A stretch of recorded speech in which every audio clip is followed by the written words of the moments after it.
Ms. Elise Stefanik, chair of the House Republican Leadership. Elise, wonderful to have you, fortuitous to have you. You have been involved in this story in any number of ways. So let's start with the press conference today. He's trying to weasel out of his whole track record. How do you make that? What do you read on that? Well, first of all, Larry, New Yorkers are smart. They know that these policies are detrimental and only make New York more dangerous. And let's be honest, this is not just tweets.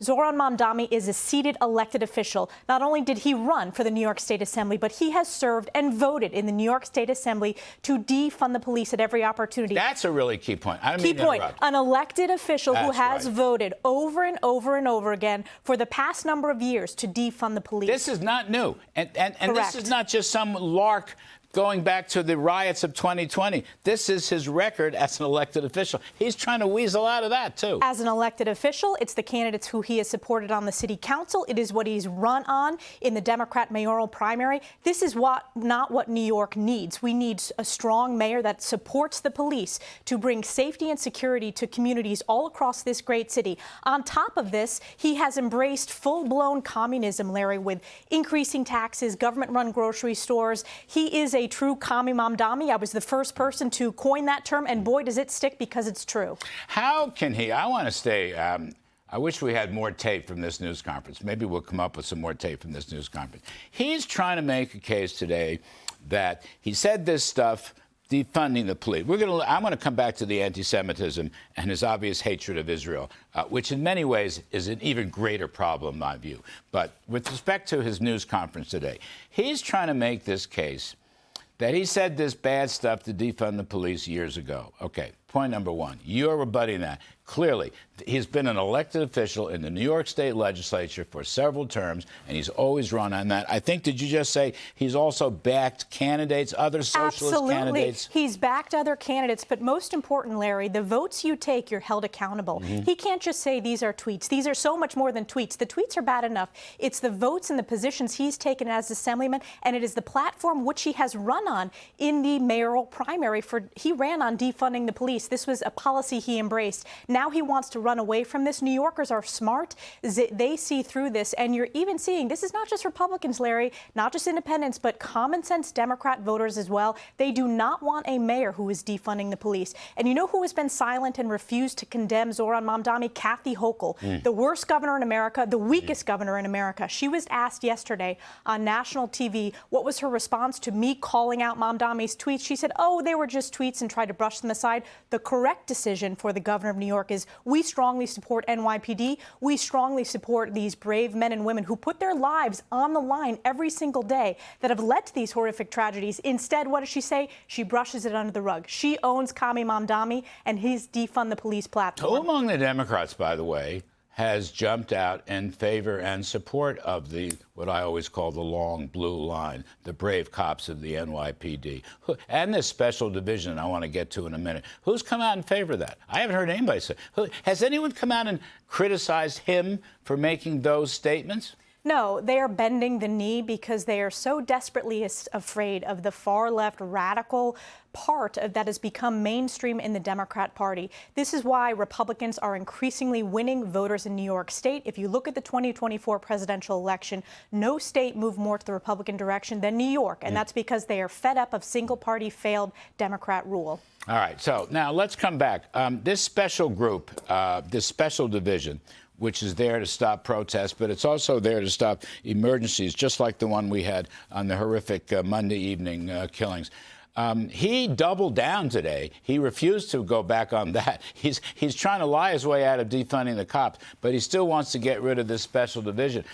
They're the ones who locked down the building. They're the ones who've restored law and order in a lot of very nasty protests. I might add anti-Jewish, anti-Semitic protests that this guy Mamdani apparently favors. I mean, why would anyone want to kill that group? I'd want to expand them. Absolutely. We should expand that special unit. It is incredibly important, particularly in a city like New York, where you have so many threats, whether they're counterterrorism threats in general. It's the financial capital of the world. We need to be expanding that, and we need a mayor to do so, and we need a governor who's going going to expand that special unit as well. I also would like to have a mayoral candidate say they're going to expand the NYPD, that they're going to allocate more dollars to the New York Police Department, which I don't know. We don't have Paul Morrow here, who's such a great expert. But when we were covering this on the network the other night, I mean, I think we may be down 8,000 or 10,000 head count, and that's got to change and be restored. Now, Mamdani doesn't talk about that.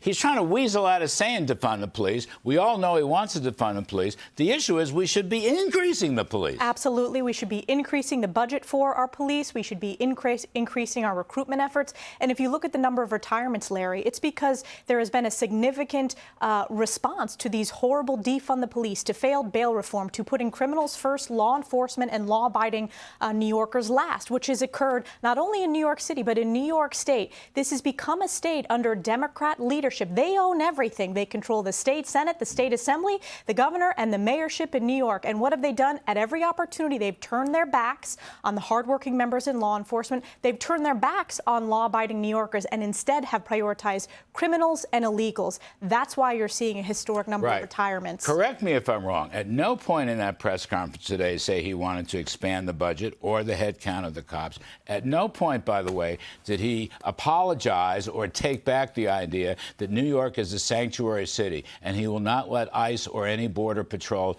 or for that matter, the Prime Minister of Israel, to even come into the city. Now, I'm sorry if it wasn't asked, but I'm asking you. I didn't hear any of it. Maybe the reporters weren't on their toes. But this is where he is also. Let's not forget that. He wants to protect the worst of the worst criminals, and he hates Jewish people. He hates Jewish people. This is a raging anti-Semite who, for the city with the largest number of Jewish people outside of Israel, it is dangerous for New York. It is amoral, and it's why we cannot let him be elected mayor in New York City. We need to save New York. We're very focused on this year's local elections, but we need a governor who is able to bring common sense back to the state, focusing on safety and security, supporting our law enforcement, making sure that we have strong pro-growth economic policies instead of raising taxes higher and higher, which not only Mamdani wants, but we've seen under Kathy Hochul as well. So he is really, unfortunately, I think the poster child of today's Democrat Party nationally. This is how out of touch they are with hardworking Americans. Again, that's an interesting point. I want to pursue that point because I keep waiting to hear some Democratic leader, Mr. Schumer, whoever is going to be, Jeffries, contradict him. Like they say they want to talk to him, but they don't come out and contradict his policies. So one can only assume that this is the head of the spear of the Democratic Party. It is, and it's happened on their watch. And what's interesting, Larry, is you have Kathy Hochul, who is the leader of the New York Democrat Party. You have Chuck Schumer, the leader of the Democrat Party in the Senate from New York, eligible to vote in the New York mayoral race, hasn't said who he voted for in that primary. And you have Hakeem Jeffries, the leader of the New York Democrat Party in the House, in the minority. He also hasn't said who he voted in that mayoral primary. And reporters, where they chase Republicans down and ask who you voted for in primary, they haven't asked that question. Schumer and Hakeem Jeffries need to answer who did they vote for in the Democrat primary for mayor. I want to know, was it Mamdani, or who was it if it was not him? And then what is their position? They have refused to condemn him. They own his positions. You know, one other just little nugget part of this whole drama this afternoon with this crazy press conference. I thought I heard Mamdani say he's blaming Cuomo. He's blaming Cuomo for all this. He's blaming Cuomo for all the things he said or didn't say. Huh? I mean... When it's your own statements, your own tweets, your own votes you've taken in the assembly, right. You can't point to somebody else. Exactly right. Cuomo's got his own problems, major problems. But the fact that Mamdani wants to point the finger elsewhere for statements that he has made over years and years while in elected office, New Yorkers are smart. They see right through that. They see how phony that is. And it's why he will be so dangerous and destroy the city of New York. So let's go back to the New York Post editorial today. Michael Goodwin's point. Who pulls the trigger on these guns? Is it the victim or is it the criminal? It's the criminal. And why does he insists he wants to blame this on Nevada gun control laws and on national gun control laws? New York, by the way, as you well know, is perhaps the most penalized gun control laws in the country. It's the toughest gun controls in the country. We still have these problems. We're still going to need cops, whether Mamdani thinks so or not. Absolutely. I stand strongly for the Constitution. And as you pointed out, New York has some of the most stringent anti-gun laws in the country. This is about criminals. It is being tough on criminals, and that's what we need to focus on. And we need to make sure that we have policies that promote safety and security. That means increasing the budget for our law enforcement officers. That means making sure that we have the resources we need for these special units in particular to bring safety and security to our communities. So, Elise, the other thing is, it's really interesting. I was on the air at 2 o'clock with Sandra Smith, my dear friend, on FNC. We were covering the Fed minutes and Jay Powell's announcement of the Fed. Okay. The stock market had no reaction whatsoever. There was really nothing new. I'm not going to bore you with that whole story, but there was nothing new in that whole story.